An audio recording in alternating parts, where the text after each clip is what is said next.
I think fundamentally what gets people the most excited is we possibly could be in this world where, generative AI could potentially be the greatest force multiplier we've seen. It's funny, in the fullness of time, we'll see if that's where it adds the most value, but I think that's where it's going to add the most value in the near term, because in some ways it's the safest place for humans to allow AI into the tent. We will take that underwriter and we will make them 5 to 10 times more productive. Hello, this is Shawn Budde of Ensemble X, and this is the Ensemble X Exchange Podcast. Today I'm talking with two great Fintech VCs, Kwesi Acquay and Noah Breslow, about Fintech and AI. To introduce you to Kwesi, he's a principal at Redpoint Ventures, investing in early and growth stage software, vertical AI, and Fintech startups. Prior to joining Redpoint, Kwesi was a tech investment banker at JP Morgan, where he advised clients across IPO and M&A deals, including IBM's $34 billion acquisition of Red Hat. Not bad. He writes about vertical AI innovation and market trends in his blog, Scaling Verticals. Kwesi earned an MBA at Harvard and attended Cornell in gorgeous Ithaca for his undergrad. Welcome, Kwesi. Glad to be here. And Noah Breslow is an experienced entrepreneur with over 20 years of experience in the fintech and software industries. He joined Bain Capital Ventures in 2021 as an operating partner. Prior to that, Noah helped build out OnDeck, a pioneering online SMB lender, as the chairman and CEO. He previously ran marketing and product for Tacit Networks, helping lead the company to a successful acquisition. A graduate of MIT, Noah is still an advisor to MIT's Delta 5 Educational Accelerator and is also a mentor in the NYC FinTech Innovation Lab. And welcome, Noah. Thanks, Shawn. Great to be here. So I wanted to start by just talking about how you found your way into the VC industry. Kwesi, you went relatively direct, Noah a little less so. So Kwesi, why don't we start with you? Like, what is it that drew you to being a VC and joining that industry? Yeah, really glad to kick things off here. I think one thing just from hearing everyone's stories, there's no one standard way to go into venture. And I think everyone's story is a little unique. And so for mine, started my career at JP Morgan in tech investment banking. And so really a lot of software and fintech. As I've noticed across my career, timing's a little bit of everything. Yep. So, we're talking mid-late 2010s, fundamental shift to the cloud, emergence of fintech. And so really enjoy the opportunity to work with a lot of founder-backed businesses. And that was really that initial spark that got me really interested in understanding, hey, like what's happening with founders that they're able to create this value. There was a little bit of a different ethos around vision. And, I also got a front row seat of just how large incumbents were trying to figure this stuff out. Like, how does IBM respond? How does JP Morgan even internally experiment? There were things that, JP Morgan said that, in 2014, hey, we would never put, this specific company in our tech stack. And then, you go talk to them, a couple of years ago, and it's going to be like 90% of their workloads are going to be in that system. And so the inflection points were always what was interesting to me. And I think the partnership with founders was something that I was excited about. And so spent 6 years in banking, went to business school, was a great reset for me. And, I was particularly intrigued about investing at the early growth stage, so call it Series B. And so where I got excited about that stage particularly was it's a unique inflection point where, I think that's the difference where you're trying to figure out, is this a great product? Or is this a great product that can eventually become a great enduring business? And so certainly you try before you buy in a sense. And so entered at multiple venture funds. Certainly it was peak market activity. So there was a lot to look at and a lot to be excited about. And then I ended up at Redpoint in 2022. No, I remember when you first joined Bain, you didn't know if it was going to stick. Like you were I think you were halfway in. Now you're fully in. What did you see that maybe you didn't expect to see that got you to the other side? Yeah, no, I think I went from being like an accidental tourist in the world of venture capital to obviously something much more permanent and long lasting. Yeah, I had a 20-year operating career and operating venture-backed companies. So I had worked with venture capitalists most of my career. I had raised hundreds of millions of dollars from venture capitalists, especially for OnDeck, as you mentioned. And I felt like after a 14-year run at OnDeck, after we sold the business, I felt like I had thought about one problem very deeply for a long time. Mm-hmm. And what I was sort of hungering to do was go broad. And I think what's exciting about being on the other side is I think within my first 6 months at BCV, I had looked at like 150, different companies, got much broader exposure to fintech and software and commerce and some of the other areas that we focus on here. So when it came time to, make it a more long-lasting relationship, I really enjoyed kind of being on the other side, and I still am. I think it's a very, very intellectually stimulating place to be. And we'll talk about, where we are in the cycle on different technologies, but there's always something new. And I think that's what's cool about being on this side. Yeah, so let's talk about that, where we are in the cycle then. So what are your thoughts on fintech in the US specifically at this stage? Is all the juice gone? Is there still more to be had? We're still long fintech at BCV. It's still a very active domain for us. Probably about 30% of our investments are in the fintech space, but you have to choose your shots, because the white space is being reduced. I think we have a wave of, the FinTech 1.0 companies, Shawn, that you and I know very, very well. We've got 2.0 companies, kind of like the Affirms of the world, for example, that are public and doing pretty well. And so I think if you're starting a company today in fintech, you really have to decide where are some of the uncharted areas or untrod trails, so to speak, that you can really make an impact. Because, fintech, it's funny that with the tooling that's available to today's fintech entrepreneurs, there aren't that many barriers to entry, but there are big barriers to scale. And I think very few companies can kind of get to that escape velocity and public scale. So that's what we're kind of looking for. So we still see opportunities in insurance. We still love payments, excited about the possibility of stable coins there. We like the office of the CFO. We think there's a lot of tech transformation happening in that tech stack. There's the perennial needs for, identity and fraud defense and better data. And we're seeing some things in tech-enabled services too, that when you combine AI with them, you can get some pretty interesting outcomes. But again, got to pick your shots. And certainly the public market valuations aren't helping the case, especially if you're at the growth stage right now. Yeah. So Kwesi, what are your thoughts? Yeah, I think even just thinking about the backdrop here is important context, right? So I really think 2023 was somewhat of a reset year for fintech. So if we take PitchBook data, $35 billion of venture funding, went into fintech, that's down 44% year on year.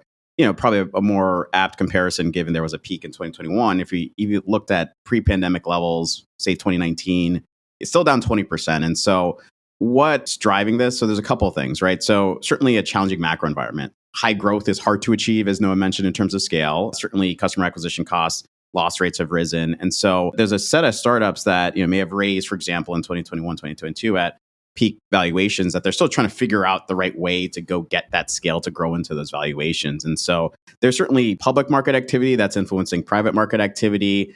I would say that if we just looked from a mass perspective of just where growth investors are going, a lot of it has been somewhat of a perspective of flight to quality. I think 70+% has been more B2B versus B2C. But as Noah mentioned, there is still a lot to be excited about. And so there's certainly a lot at the earlier stage of investing where there's a little bit of this reset, even from a builder perspective. And so people are looking at different ways to think about payments, CFO tools, right? Audit workflows, insurance, and certainly AI sometimes is a part of it, but it's not the full story. I think there's been a really good reset where folks have been really thoughtful about, hey, if I'm going to go build a fintech business, it needs to be pretty unique in how you want to build and what end markets you choose, because it's certainly a little bit more of a complicated task than the typical run-of-the-mill software startup that scales. Yeah, I think people underestimate the complexity of fintech. I think we have a lot of folks who came in from the outside and this is all just a tech problem and everybody who's doing it has been doing it wrong and therefore I'm going to fix it. I want to go back to something you said before though, Kwesi. You said it's a great product that grows into a great company or something like that, right? Yep. So can you talk about that? What does that mean? What's the difference between the product and the company in terms of the way you think about it? Yeah, so it certainly see that at the Series B perspective, right? You've gotten some product market fit. Maybe you're scaling. Maybe you tripled your run rate revenue or your ARR. And so something's clearly working here. And so, the product is certainly resonating with a core audience. And let's say, business is sitting at 5 million of ARR. It's had a really attractive growth. Now, the question becomes, how do you go get that growth of, how do you turn 5 into 100, 200 of what you think the average IPO-able candidates are? And some of that's a lot of different vectors. So sometimes that's, hey, do we think you could build multiple products on top? Some of that is, how do we continue to grow new customer segments or grow within the existing segments? How do we also be more reliable, right? And so that's a little bit of the sustainable growth of, how do you have really attractive retention over multiple years, all the while just making sure you have an understanding of where to put your investments. Because if things are starting to work for you, others will follow, and your competition, whether it's from incumbents or even new startups, will evolve. And so I think particularly in the context of fintech, and I know we'll get to lending in a second, those vectors of expansion revenue, those expected differentiators around against competitors, I do think is quite unique. When you start to see a product that's really resonating in the market, you want to say, okay, how does this resonate even mass broadly to be this great business? Yeah, Noah, did you want to add to that? I think a lot about this issue. When I was a builder, I thought about it. And as an investor now, we think about it too. It's like you've got features, you've got products, and you've got companies. And over time, all products become features and all companies kind of degrade down to products, right? So the market expectations like keep ramping up over time, right? You think about your iPhone today and all of the separate products that are now collapsed, right? There used to be GPS devices and there used to be, cameras, right? And those things are now features of an iPhone. I think that's true in a lot of tech-based businesses. So, I think what we're looking for in some ways is how sustainable is the distribution moat that a company has, right? Can we lock in on a certain customer and can we reach that customer in a cost-effective way that then allows us to layer in on our core product that might be giving us that initial revenue traction that Kwesi was talking about? How do I layer in other products and services that kind of interlock and create a whole that's greater than the sum of its parts? And so I look at a company, like a great example is in my mind is like a Carta, for example, or you see what Mercury is doing in SMB banking. But like in Carta's case, started out as cap table management. Well, who are you serving? You're serving the startup founder. It's a great entry point because people adopt Carta right when they're setting up their businesses. Mm-hmm. But then you radiate out from there and you start doing 409A valuations. You might think about selling the data that's on your platform to investors. You think about fund administration for the venture investors who are holding shares on the Carta platform. You start rating out now, not just serving one customer, but actually two sets of customers, the VCs as well as the entrepreneurs. And I think examples like that, you see it with Ramp to some degree, you see it with Rippling, some of the real fast moving companies that have grown like crazy. They just keep figuring out how to add components to that initial value prop to then create this kind of unassailable moat over time and customer lock-in. So, Kwesi, you said we'd get to lending in a second. I guess that second has come. Where do you two stand on lending businesses? It seems that everybody wants to sell or I guess invest in companies that are supporting lending businesses, but nobody seems to want to invest in the lending businesses themselves these days. So where do you guys stand on that? Happy to jump in here. I think there's certainly a distinction here of if you're a pure play lender, and then there's also, there's a lot of really interesting software businesses that also embed lending as part of the sell here. And so maybe just talking specifically about just some of the challenges of the pure play lending, which I do think it's possible to make a great business out of this, but it's certainly very difficult, right? And so we talked earlier about some of the macro factors, right? You have to deal with regulation, right? Rates driving up cost of capital, right? You have to think about policy. When you start thinking about like relative to, use it as an anchor, kind of your classic software startup, how you diversify the business is a lot more complex, right? And so there's an element around how do you go get that expansion revenue? And so that sometimes means adding different lending products of different asset classifications. There's an element that I do think takes a lot more discernment. Its product market fit isn't necessarily automatic. And so that's certainly another element. And the last thing I'd say is just, as you add new customer segmentations, there is this delicate balance of speed and quality. So when you think about, hey, can we move fast, attract new customer segmentations so we can drive growth? But then that has to balance with your underwriting model and say, hey, like for these newer cohorts, do we understand it well enough to also maintain our underwriting advantage and then hopefully have somewhat of a flywheel to go? And so, I think there's always kind of this balance around how do you get high credit quality in your loan portfolio, because 3Xing customers in software is very different necessarily than 3Xing as a lending business. Yes. It's easy to grow as a lending business. It's the getting paid on the back end that is the challenge. Exactly. Yeah. No, I mean, just to build on what Kwesi was saying, look, lending businesses are tricky from a VC standpoint, and we don't do a ton of them here at BCV, ironically, because I have a background in it. And one of my partners, Matt Harris, obviously was on the board with us at On Deck. But the failure modes are tricky of lending businesses, right? So that's one issue, is that they don't sort of gently die. They have kind of a violent death when things don't go well. Mm-hmm. And then there is this weird trade-off, like you sell your product, you don't know what your margins are for the next, X number of months or years until the loan pays back. And then you have this strange trade-off between, revenue and profit quality and growth. And so VCs are looking to invest in these breakout unicorn power law type businesses that you could 10x your growth in a year and you're a happy camper. As you said, Shawn, if you 10x growth a lender in a year, if you could short the private stock of that company, you probably would. And so, So that's a bit of a tricky dynamic. We are excited about, we do like the tools that are sold to lenders, to your point. That's a little bit more of like the arms dealer place in the market. And then you can sell into banks, you can sell into established lenders, you can sell into startups. And I think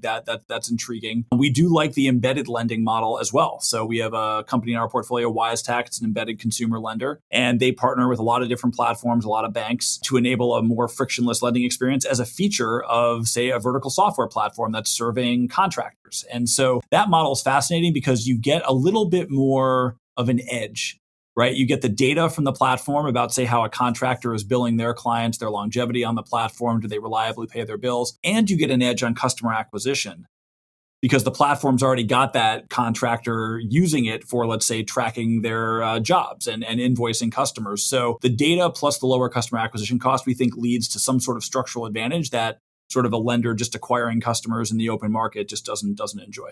Yeah, that's something we've always looked at. What is the information advantage, in essence, that you have that allows you to underwrite better?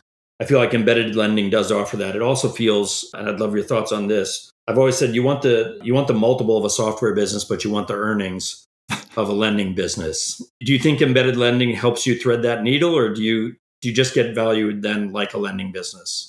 I think it depends a little bit on your risk model, right? Do you hold the assets? Do you have a way for someone to take that credit risk from you? Right. But I think you'll be valued at the high end or maybe even a bit higher than the highest kind of standalone lender. That's my feeling is you probably won't get the pure tech multiple because you are still a lending business. There are cyclical considerations and macroeconomic forces that you have to contend with. But that structural advantage on data and distribution should lead to a more predictable earnings stream, should lead to a higher multiple and more frictionless growth without sacrificing credit quality. So I think those things are really positive, but the idea that a embedded lender will trade like, a snowflake, I think is nuts, and you have to watch out for that. I would say some of these software players that have a lending component, there's some level of like order of operations, right? So for example, if you think about, a Toast or Shopify, it's like they technically have embedded payments, embedded lending, right, as well. And so you're really thinking about like the software leading. And I do think as you start to think about building it, order of operations, I do think is going to matter a lot because when you start thinking about maybe you're starting with software, you have a view of where your advantages are, you have a view of kind of the stickiness.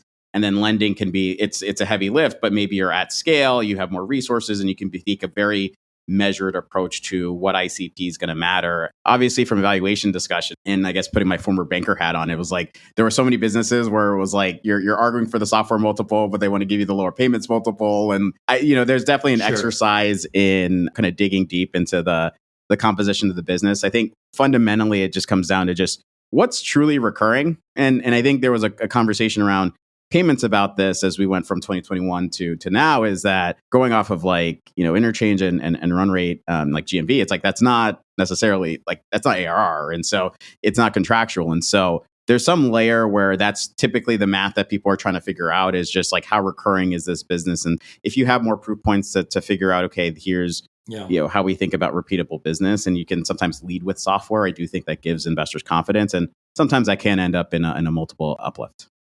All right, so let's go back 10 years. Later, I'm going to ask you to go forward 10 years, but let's go back 10 years and think about where we were on fintech, at the time. What was driving the hype at that point? We've seen things come down, right?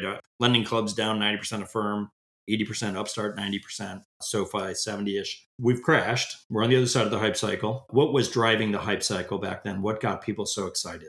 Yeah, ZERP would be exhibit A in this detective case here.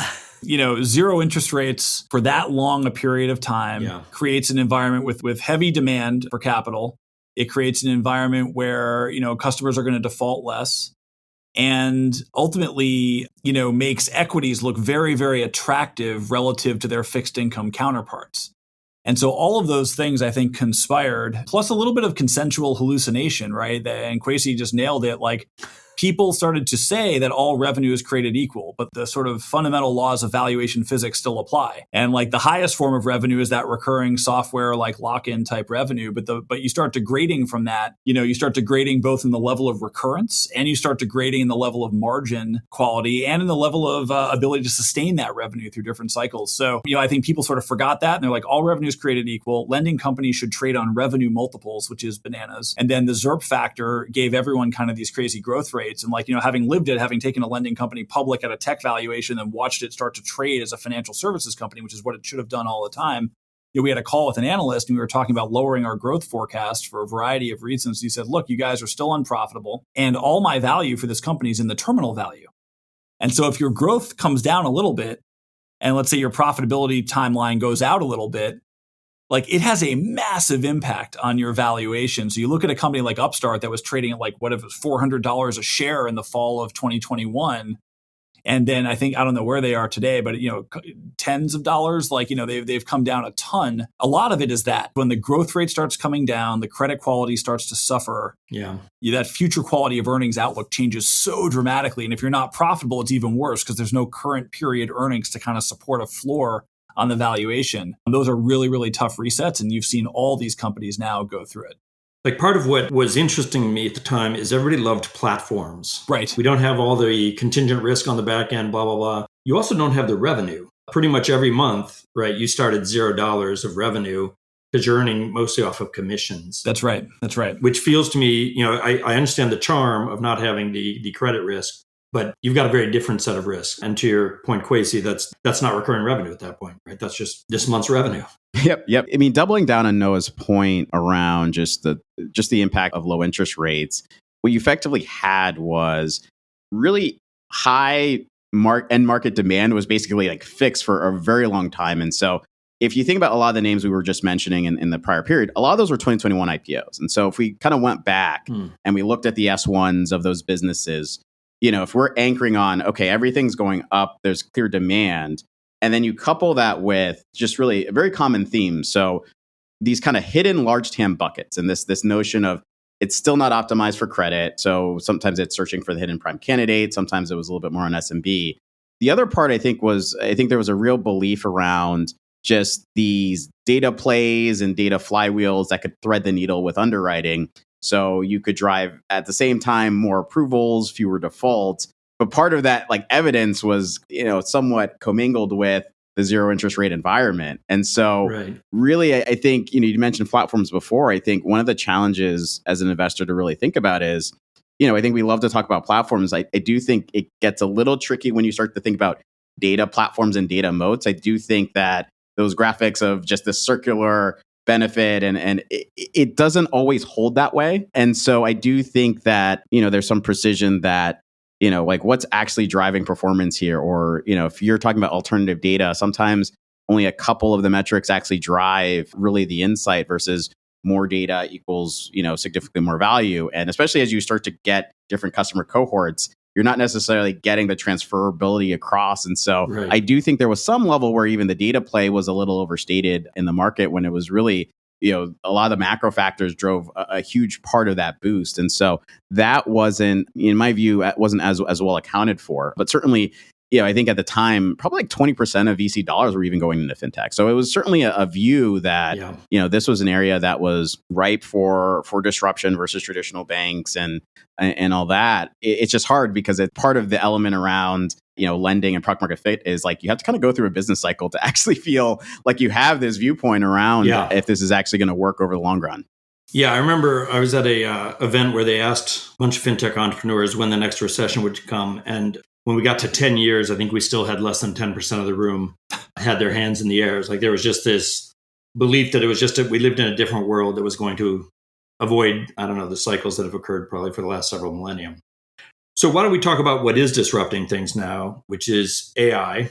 So Noah, I believe you and I over Moule Frite in San Francisco 10 years ago first talked about machine learning AI as it applied to underwriting. I think you took some of that on with OnDeck, and I'd love to just kind of hear about, I guess, version 1.0 of AI and how you guys use that at OnDeck and how you see that having evolved into the new version that has become much more well-known in the public eye, at least. Yeah, no, that's right. I mean, I think people talk about AI today or generative AI. And back then, I think we were all talking about machine learning, so there's supervised and unsupervised, techniques and both have relevance in these types of financial services businesses. So we heavily use supervised learning to build our credit models. I mean, the OnDeck score essentially was, a labeled data set with inputs of all of our loan applications, and we were predicting the probability of default for our customers. And that score steadily improved over the course of a decade. It took about $1 billion of loans for it to start being really predictive in a differentiated way. By 10 billion of loans and kind of a history of hundreds of millions of bad loans behind that, we were able to really get enough data points to build something we felt that was fairly defensible, fairly proprietary. And, to that score still supports the OnDeck business today, which is securitizing, in the market. So that was sort of the supervised piece. And then unsupervised was cooler, but weirdly, it was the supervised piece that drove most of our economic returns. But the unsupervised stuff we used more for things like feature discovery. So we're collecting all this data and we're trying to figure out what features might be interesting to include in our supervised models. And so we would use, clustering techniques and other things to try to find features that would either give us sort of an orthogonal predictive value to the stuff we were already using, or maybe try to find features that were sort of doing the opposite of that, actually, like we're quite highly correlated, and we could simplify our models by getting rid of some of them. And so we saw a role for both. But LLMs are a different animal altogether. They're both unsupervised and probabilistic, right? So they don't necessarily give you the same output twice to the same question, which is kind of fascinating. And so I think what's exciting about it is, I don't know if I would trust an LLM to build the on-deck credit model today. Not yet. Maybe at some point, or maybe it could instruct other tools to build the credit model, but I'm not sure the LLM technology is really that amenable to it. However, there were so many other process-intensive tasks in lending and financial services more generally where LLMs can apply, and anything that's kind of text in, text out, eventually it'll be voice in, voice out, or video in, video out. That's what's exciting, I think, now, is that we can apply those to a lot of the operational activities in financial services, and it's a very operationally intensive industry. To add to that, I think if we were just talking about really the technical spikes around just generative AI, I'd say there's a couple planes. So really just the ability to handle unstructured data. And so where there isn't necessarily a clear delineation and relationship, and that can help you figure out, hey, so there are some new relationships that we haven't been able to figure out with a little bit more of a predictive model. I'd say secondly, there's an element around more nuanced semantic understanding. And so that certainly helps from a user experience perspective of I can type in just, hey, this is what I'm looking for, just as if I was just writing an email, and it's going to understand things. And then also in the sense of with some infrastructure tooling, you can even get it bespoke to your industry or bespoke to a specific customer of this is how we think about things in the insurance industry. This is how we think about things as, X firm. And so that element, I do think, allows for this step function. And obviously, when we talk about like ChatGPT, and that's exactly where you get to see that explosion, is that there's a lot of elements around transformer models in the tooling layer, but it's mirrored with this ease of use at user level. Certainly there's an element around just you don't need to write the full rules of exactly the steps. And so that opens up a lot of possibilities. You can certainly provide directional instruction around prompting. The other thing I'd say that's been more prevalent over the last couple of months is also just multimodal capabilities. So I know a lot of times when we're talking about LLMs, it's really about text, but really over the last several months, we've seen just incorporation of video. We've seen a lot of incorporation of other data modalities. And a lot of times it's the mix between the two, right? If you think about, syncing video and audio together and having just an understanding of that. And we've seen that in a number of different industries. And so there's a lot to really like about what's happening in this space, and it's certainly driving a lot of the hype. And I think fundamentally what gets people the most excited is we possibly could be in this world where generative AI could potentially be the greatest force multiplier we've seen. From a productivity perspective, the fact that it can really address things at the enterprise level, SMB side, and a plethora of different industries. Yeah, so you guys see, Noah, you already cited it, right? You see a lot of pitches. I assume AI is written in at least every deck, at least one place these days. Everybody's going to use AI in some way. So where do you think it really is going to add the most value in fintech type businesses? Yeah, I think, as I mentioned, the operational side of fintech, I think it's funny, in the fullness of time, we'll see if that's where it adds the most value, but I think that's where it's going to add the most value in the near term, because in some ways it's the safest place for humans to allow AI into the tent. Right. It's tough to go into a bank and say, we're going to get rid of all your judgmental underwriters that have been approving loans for you for the last 10 years, right? There are regulators wired into that credit process. There's obviously a huge balance sheet at play with the loans that the bank originates. And so it's hard for them to take on that risk. But what's unassailable is we will take that underwriter and we will make them 5 to 10 times more productive. And when we looked at this, at On Deck, it was like 60 to 70% of our underwriters' time was spent assembling information and teeing up data that was in a variety of different formats to ultimately make that judgmental, credit decision. Where we use judgment, we used automation for the smaller loans, but for the larger ones, we use both. And so I think this productivity sale is a lot easier than a replacement sale. And so that's where people are going to focus. And I think it does come back to what Kwesi was talking about, which to me is one of the most exciting things about this whole technology is Gen AI makes software less brittle. And the moment software is written historically, it starts to become dated. And one of our portfolio companies, a very simple example, like they have a business process where they need to ingest an employee census file, right? A list of all the employees and how much salary they make and what their start dates were and their social security numbers and all that good stuff. 5 years ago, you would have to say, okay, there's 200 payroll companies out there of interest, and we need to build parsers for every single possible kind of employee census file that we might see. And that would be a very labor-intensive exercise. But today you can say with a prompt, here is an employee census file. It typically contains these fields. Do your best. And if you're not confident, let me know. And all of a sudden, 95 to 99% of those census files are handled for you. And you didn't have to write 100 parsers, and the software doesn't get out of date when a file format changes. And I think that it's one very, very specific example. But like if you sort of multiply that across all the places in software where different systems are talking to each other, and fintech's very, very heavy with this. You can imagine a much more plastic landscape for software than we've ever had before. And that, I think, should lower costs for people building in fintech, and it should make the systems a lot more resilient. Yeah. We launched a company called Gestalt, which is organizing lending data. And their secret sauce is that they've built that AI engine to do 90% of the mapping, like say a semi-automated way, right? It says this one, whatever, account number is account number. I'm pretty confident on that one. Yep. But this other variable, maybe not so much. I need someone to look at it. Kwesi? Yeah, I think Noah's comment on just really the unlocks for software, I think is one of the best ways to really think about the potential even on the fintech side. So if we take financial software, for example, there have been theses for years about just, we're going to go build this software platform. It's going to understand its customers. And then there's this piece on top of it where we're going to get the benefit of the data. And we've been waiting a while for that. And I do think there's a credible argument that generative AI can make that piece. And I think it's going to be a multiple step process. I think where we're at right now is a little bit in this like Copilot era where there's some querying and response. Right. And so it's a little bit more of, as Noah's referring to, just kind of this like almost like agent assists, right? So it's human reviewer, right? If it's, like on the insurance side, example would be like a sixfold, right? And so based on your preferences and your policies and how you think about risk, let's surface up all of the different dials. I'm not going to make the decision for you, but I am going to surface all of the key criteria up front. So you're saving an incredible amount of time. At the same time, you're allowing the human to provide review, which certainly you're learning from and of the actions. What the next step function is, and I do think the back half of the year, more people are going to be talking about really this concept around AI agents. And so it's not just about, hey, this is a Q&A. It's, hey, I'm basically going to give you instructions. Like, this is kind of your mandate. This is your expertise.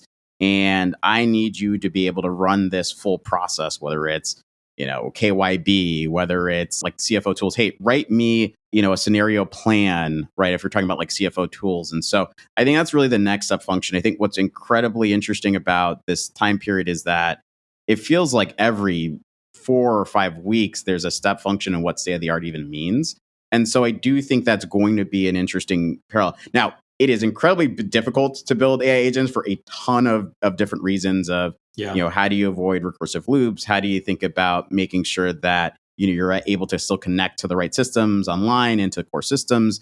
So there's a lot that needs to be built there, but there is certainly a clear line of sight around just this ability to help in the near term productivity, and then a little bit more in the medium to potentially long term, thinking about there could be whole processes that get automated, and then really your job as the person is almost like you're the supervisor. And so it's really only elevating when there's a little bit of a trickiness. And, I think that is something where we're really headed to. But there's a ton of use cases that people are experimenting with, I think, in the finance sector. And so I think there's a lot to like about it. And then, the last thing I'd say is, from an underwriting perspective, it's probably unlikely that there's going to be a replacement of the core system. There's just too much complexity, too much regulation. I think that there's a lot of risk there, but what it can do is supplement. And so, like companies like Slope are basically using transformer models where they're able to just make better sense of really complex and irregular bank transaction data. And then that feeds into their core model. And so we will see more things like that where, hey, how do we make sense of this data that we've always struggled with? Hopefully there's a net effect of your core models get better because there's a little bit more data enrichment, data insight that LLMs and others are able to build on top of. I think you're right. We're in that Copilot era. It can make us more efficient. I actually, on a recent business trip, I finally, after 5 years, lost my Kindle. I didn't want to go pay full fare for the Kindle, so I wanted to figure out when Prime Day was coming. I asked my search engine, it came back and told me that it was Tuesday, the 23rd of July. It then told me like what day of the year that was, and there's 100 and some odd days left. And then it ended by concluding that Prime Day was most likely to be on July 9th and 10th. So it gave me conflicting answers and a lot of irrelevant information. I think we're a ways off. I mean, again, I think if you have a human underwriter sitting there looking at that, they can kind of say, okay, I've got two answers. I can figure out which one's the right one. If you leave your underwriting to the machine, you would be very sad. So what I wonder about this is, the pitch 10 years ago, I think for every finance company said they were democratizing credit, right? Democratizing was the big word I heard a lot. Is AI going to democratize things, or is this just going to be a tool that helps big companies who can afford to invest in it and really understand how to leverage it? Is this just going to help them get yet bigger and push out the smaller companies?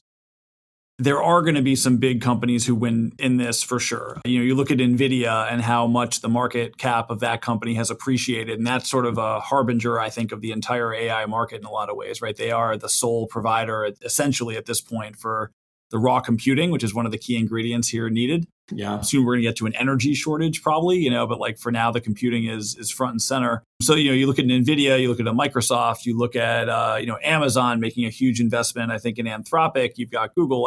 These players have been winning in tech, right? There's a reason they're called the Magic 6 or Magic 7, and they're going to keep winning. But I do think Meta's move of open sourcing models and investing heavily behind that, and also a little bit of like the arms race between these big companies, is rapidly driving down the cost to access these core Gen AI models. So I think between the open source models that are getting higher and higher quality kind of every month, and then this sort of arms race that's going on, a lot of mid-sized and smaller companies could just build on top of those fundamental layers, much like, small and mid-sized companies built on top of Intel back in the day when, it made the PC a more affordable thing. And I think we're in one of those waves. And, it's funny, we are a venture firm that's attached to a large private equity firm. And a lot of our private equity portfolio companies now, these are not super tech-forward organizations, right? A lot of times their tech is going from the past to the present. But that being said, they're able to deploy AI in their businesses in a couple quarters. And so the time to utilize this technology is a lot lower than other tech trends that we've seen. And so, you can activate those use cases pretty quickly. A lot of these companies have heavy body counts doing very manual tasks. And so it's not that hard to see the uplift. So I guess I'll give you kind of a democratizing answer. I sort of think, yes, the big guys are going to do quite well, but I don't think it's like there's only going to be table scraps left over for smaller firms.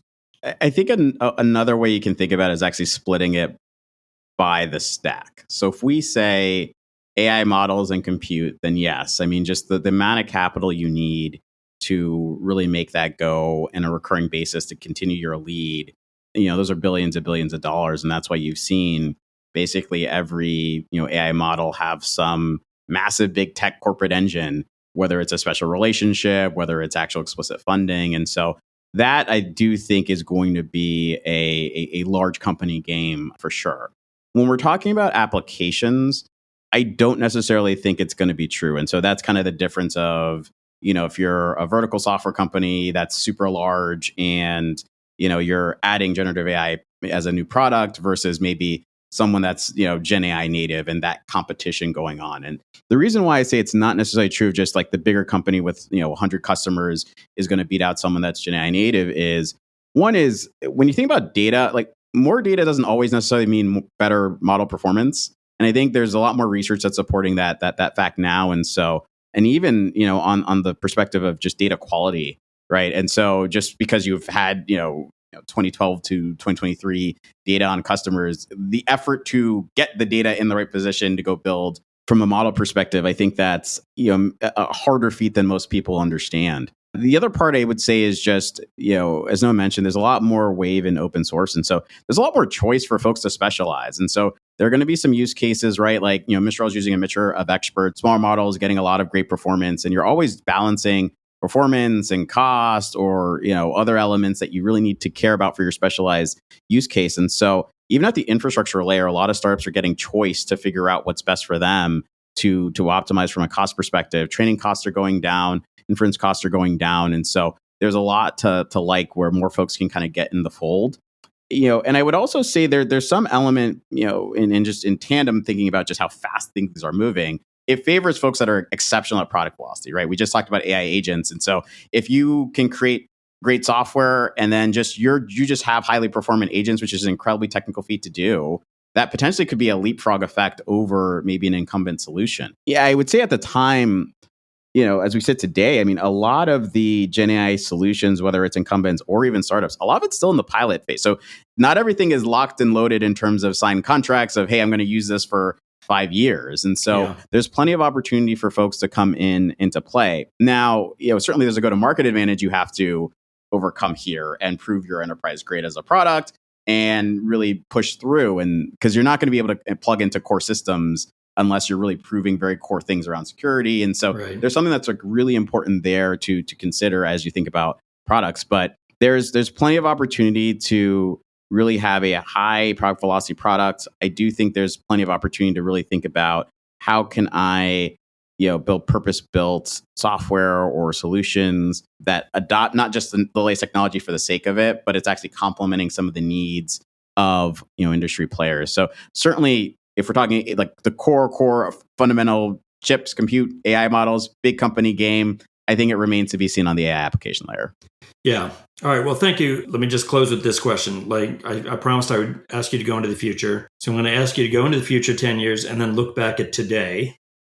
Are we in the middle of a consensual hallucination, or how are we going to be looking back on today in 10 years? What are we going to think about AI and where we're going to be at? So I don't think we're hallucinating. I guess I'll start with that. I think we're going to look back on today very similar to how maybe we looked back in, 2005, 2006 on the web browsers sort of coming of age in the mid 90s, right? It was a major technology step function moment. But just like we probably couldn't have picked, or foreseen all the services that would be available in 2005, 2006 from that 1995 kind of vantage point. Yeah, I think we will struggle to see all the potential, that's going to come. So I think what we're doing today will look like child's play. It'll look like dial-up modems, and America Online and stuff like that, right? We'll laugh about it. Those LLMs were cute, right? Was as a robot like lurks around our house and does our dishes and converses with us in fluent English. But I think it will be recognized as an awakening, and I don't think this is sort of a flash in the pan or one of these hype cycles where the technology is not in use in a couple of years. So yeah, I think profound change. I think the classic Bill Gates quote is people overestimate the amount of change that happens in 2 or 3 years, but underestimate what can happen in 10.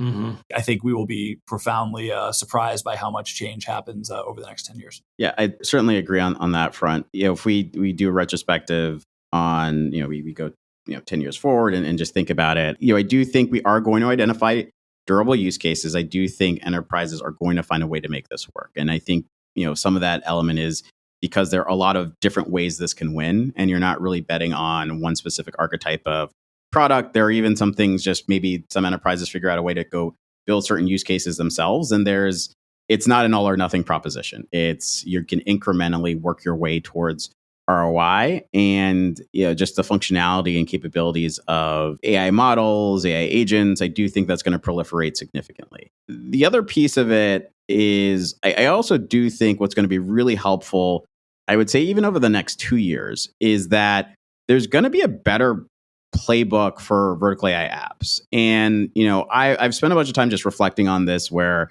I think sometimes it gets a little too analogized to vertical software. And it's just so different in terms of how you have to think about building product. And so I do think for founders, there'll be some lessons learned about how to really think about winning enterprise customers, how to think about product development.